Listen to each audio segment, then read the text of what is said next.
बाप दादा पहले कहीं ना कहीं हिंदू तो होंगे। तो हमारे बाप दादा जाते थे मंदिर, तो हमारे बाप दादा सब हिंदू थे, हमारे बाप दादा सब हिंदू थे। ঈশাই আর মুসলিমদের আগে কি পুরো পৃথিবীতে ছড়িয়েছিল সনাতনী? আসলে কে বদল করেছিল হিন্দুদের কাহিনী? একবার আবার কে দেখাতে চলেছে তার দাপট, যার জন্য পুরো পৃথিবীতে ছড়াবে সনাতনী আর পাকিস্তানে হবে সুনামি? বন্ধুরা, এই পৃথিবীতে ধর্ম আর মজহব তো অনেক, কিন্তু যদি আপনাকে জিজ্ঞাসা করা হয় এই পৃথিবীর সব থেকে পুরানো ধর্ম কোনটি, তাহলে আপনার উত্তর হবে সনাতনী হিন্দু ধর্ম। কিন্তু যদি সনাতনী হিন্দু ধর্ম এই পৃথিবীর সব থেকে পুরানো, সব থেকে প্রথম ধর্ম হয়, তাহলে এই পৃথিবীতে তা কেন ছড়ায়নি?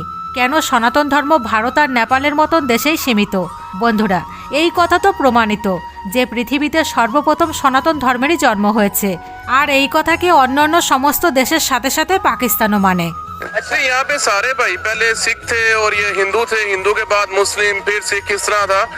अगर हम चले जाते हैं, अभी जा रहा 2023 और सन अगर 600 में चले जाते हैं तो तब यहाँ पे जस्ट हिंदू ही थे। বন্ধুরা, এখন তো আপনারা জেনেই গেছেন মুসলিমরাও এই কথা মানতে রাজি যে তাদের পূর্বজরা আগে হিন্দুই ছিল।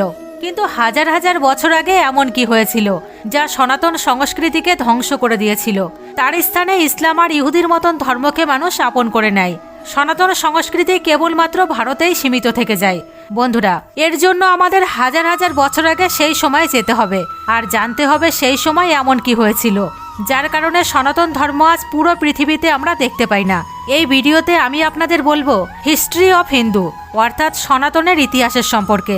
সাথে আমরা এটাও জানবো এই পৃথিবীর সমস্ত দেশে সনাতন ধর্ম কেন ছড়ায়নি। এই সমস্ত কিছু জানার জন্য ভিডিওর শেষ পর্যন্ত অবশ্যই দেখুন। বন্ধুরা, সনাতনের অর্থ হলো চিরস্থায়ী, মানে যার আদি বা অন্ত নেই। সনাতন ধর্ম, যাকে হিন্দু ধর্ম বা বৈদিক ধর্মের নামেও জানা যায়, যাকে পৃথিবীর সব থেকে প্রাচীন ধর্মের নামে চেনা যায়। বলা হয় ভারতের সিন্ধুঘাটি সভ্যতার কালচারের সাথে হিন্দু ধর্মের কালচার মেলে। এই ধর্মের জ্ঞাত মোটামুটিভাবে 12,000 বছরের পুরানো। কিছু পুরানো মান্যতা অনুসারে এই ধর্ম 90,000 বছরের পুরানো মানা হয়। আসলে হিন্দু নাম বিদেশিদের দ্বারা দেওয়া হয়েছিল। কাহিনী হলো, যখন তুর্কি রানী মধ্যকালে ভারতে এসেছিলেন তখন তিনি সিন্ধু ঘাটিতে প্রবেশ করেন। সিন্ধু একটি সংস্কৃত নাম, কিন্তু ওনাদের শব্দে স্বশব্দের ব্যবহার না থাকার কারণে তিনি সিন্ধু বলতে পারতেন না। এই জন্য তিনি সিন্ধুর পরিবর্তে হিন্দু বলতে শুরু করেন, আর সিন্ধুর নাম ধীরে ধীরে হিন্দু হয়ে যায়। এমনকি সিন্ধু প্রদেশের আদিবাসীদেরও তিনি হিন্দু বলতে শুরু করেন, আর এইভাবে সিন্ধুদের দেশে হিন্দুস্তানের নামের প্রাপ্তি হয়ে যায়। বন্ধুরা, বলা হয় একটি সময় ছিল যখন সম্পূর্ণ পৃথিবীতে কেবলমাত্র হিন্দু ছিল। गायत्री मंत्र सर्वश्रेष्ठ मंत्र है। ओम भूर्भुवस्सुः तत्सवितुर्वरेण्यम् ओम भूर्भुवस्सुः तत्सवितुर्वरेण्यं भर्गो देवस्य धीमहि धियो यो न प्रचोदयात्। মেক্সিকোতে একটি খননের সময় লক্ষ্মী আর গণেশের প্রাচীন মূর্তি পাওয়া গেছে। আফ্রিকাতে 6000 বছরের পুরানো একটি শিব মন্দির পাওয়া গেছে। দুবাই, চীন, ইন্দোনেশিয়া, মালয়েশিয়াতে 1000 বছরের পুরানো বিষ্ণু, রাম আর হনুমানের মূর্তি পাওয়া এই কথাই প্রমাণ দেয় যে হিন্দু ধর্ম সারা পৃথিবীতে ছিল। কিন্তু হিন্দু ধর্মের পর কোন ধর্ম এসেছিল যা বেশি প্রচলিত হয়েছে? বন্ধুরা, এমনিতে তো হিন্দু ধর্মের পরে অনেক এমন ধর্মের উল্লেখ করা যেতে পারে, যেমন পোডাল, উডুয়াদি ইত্যাদি। কিন্তু হিন্দু আর জৈন ধর্মের পর ইহুদি ধর্ম একমাত্র এমন একটি ধর্ম ছিল যা ধর্মকে একটি নতুন ব্যবস্থায় পরিবর্তন করে আর তাকে একটি নতুন দিশা আর সংস্কৃতি দেয়। হজরত আজম থেকে নিয়ে আব্রাহম, আব্রাহম থেকে নিয়ে মুসা পর্যন্ত পরম্পরা এই ইহুদি ধর্মেরই একটি অংশ। কিন্তু কোথাও না কোথাও হিন্দু ধর্মের সংস্কৃতির সাথে এটা জড়িত ছিল। এটা মানা যায় যে রাজা মনুকে ইহুদি লোক হজরত মুহু বলতো। কিন্তু এটা কেবলমাত্র আমি বলছি না, মুসলিম লোকেরাও এটাই মানেন। যদি ইসলামের কথা বলা হয় তাহলে হিন্দু ধর্মের পর ইসলাম আজ পৃথিবীর সব থেকে বড় দ্বিতীয় বৃহত্তম মাযহাব। ঈশার ধর্মের পর আজ থেকে 1400 বছর পূর্বে ইসলামের জন্ম হয়েছিল। হজরত মোহাম্মদ এই মযহাব শুরু করেছিলেন, আর দেখতে দেখতে মাত্র 100 বছরে এই মযহাব আরবের একমাত্র ধর্ম হিসাবে স্থাপিত হয়ে গেছে। বিদ্যমান মানুষেরা একে পুরোপুরিভাবে ইহুদি আর বৈদিক ধর্মের মিলিত রূপ মনে করেন, কারণ এর অনেক মিল ইসলামে দেখতে পাওয়া যায়। বন্ধুরা, এখন প্রশ্ন হলো, সনাতন ধর্ম এত প্রাচীন হওয়ার পরেও এটা তার ছাপ পুরো পৃথিবীতে কেন ফেলতে পারেনি? বন্ধুরা, তার পরিষ্কার উত্তর হলো, আমরা সনাতনী মানুষ। আমাদের বিশ্বাসকে আমাদের পর্যন্তই সীমিত রাখি, আর যা আমরা মানি, যা আমরা বিশ্বাস করি সেই রাস্তায় চলার জন্য অন্যকে আমন্ত্রণ বা উৎসাহিত করি না। আর না দ্বিতীয় ধর্মের মতন হিন্দু ধর্ম কোনো মানুষকে ধর্ম পরিবর্তন করার জন্য মজবুর করে। এছাড়া আসুন জানা যাক কী কারণে আমাদের পূর্বজরা সনাতন ধর্মের প্রচার প্রসার করেননি। তারা এটা উচিত মনে করেননি, যে কারণে আজ সনাতন ধর্ম পৃথিবীর বেশি দেশে দেখতে পাওয়া যায় না। বন্ধুরা, যখন প্রাচীনকালে সম্পূর্ণ সৃষ্টিতে সনাতন ধর্মই একমাত্র ধর্ম ছিল, তাহলে তার প্রচার প্রসারের কি মানে?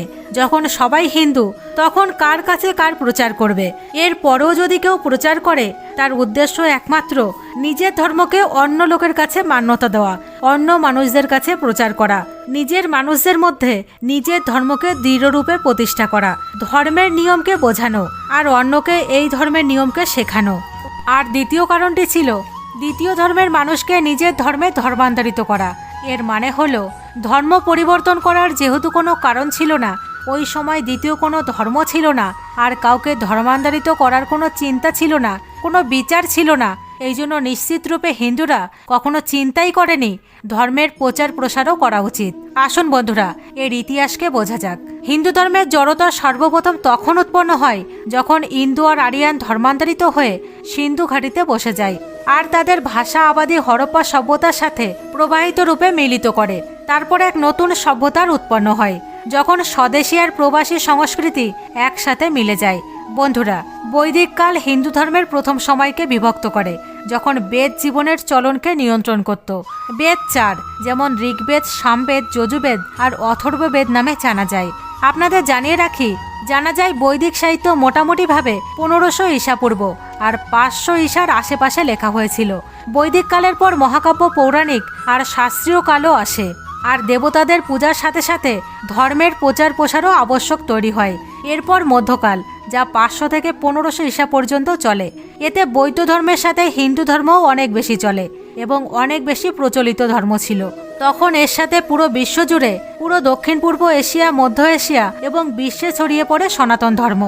এমন মানা হয় যে ভারতে 650 ঈশা পর্যন্ত সনাতনের স্বর্ণকাল ছিল, যখন গুপ্ত রাজবংশ সর্তায় ছিল। এই সময় সব থেকে পুরানো হিন্দু মন্দিরের সাথে সাথে বৈদিক আর অবৈদিক শিক্ষা দেওয়ার সমর্থনে অনেক মঠের নির্মাণ হয়েছিল, সাথে অনেক মন্দিরেরও নির্মাণ হয়েছিল। ভারতে এর মধ্যে ইসলাম ধর্মের অনেক বড় প্রভাব ছিল। 1200 থেকে 1700-র মধ্যে মুসলিম আক্রমণকারীরা হিন্দু ধর্মের ওপর প্রতিবন্ধকতা লাগায়, অনেক মন্দিরকে ধ্বংস করে দেয়, সাথে অনেক মানুষকে ইসলামে পরিবর্তিত হওয়ার জন্য জোর করে। এইভাবে তারা ইসলামের প্রচার করতে থাকে এবং হিন্দুদের ধীরে ধীরে জোর করে ঈসাই আর মুসলিম ধর্মে পরিবর্তন করতে শুরু করে, আর সনাতন ধর্ম ধীরে ধীরে সীমিত হতে থাকে। কিন্তু আজকে সময়ের পরিবর্তন হয়েছে, আর আবারও একবার সনাতন ধর্ম পুরো বিশ্বে নিজের পরিচয় তৈরি করছে, যেখানে ইসকনের মতন সংস্থার অনেক বড় যোগদান আছে। বন্ধুরা, আর আমরা ভারতবর্ষে এমন সুন্দর দৃশ্যকে উপভোগ করতে পারছি।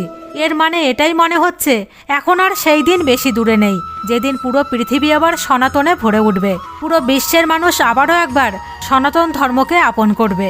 বন্ধুরা, এই বিষয়ে আপনার ধারণা কি? আশা করছি আপনাদের আজকের এই মহত্বপূর্ণ তথ্য জেনে অনেক ভালো লেগেছে। আর সত্যিই যদি আপনার ভিডিওটি ভালো লেগে থাকে, আপনি একজন প্রকৃত সনাতনী হিন্দু হয়ে থাকেন, তাহলে ভিডিওটিকে লাইক করে, চ্যানেল সাবস্ক্রাইব করে ভিডিওটিকে অনেক অনেক শেয়ার করবেন এবং অন্য অন্য সনাতনী ভাই বোনদের কাছে ভিডিওটিকে পৌঁছে দেবেন, যাতে তারাও এই মহত্বপূর্ণ জ্ঞানের কথা জানতে পারে। ধন্যবাদ।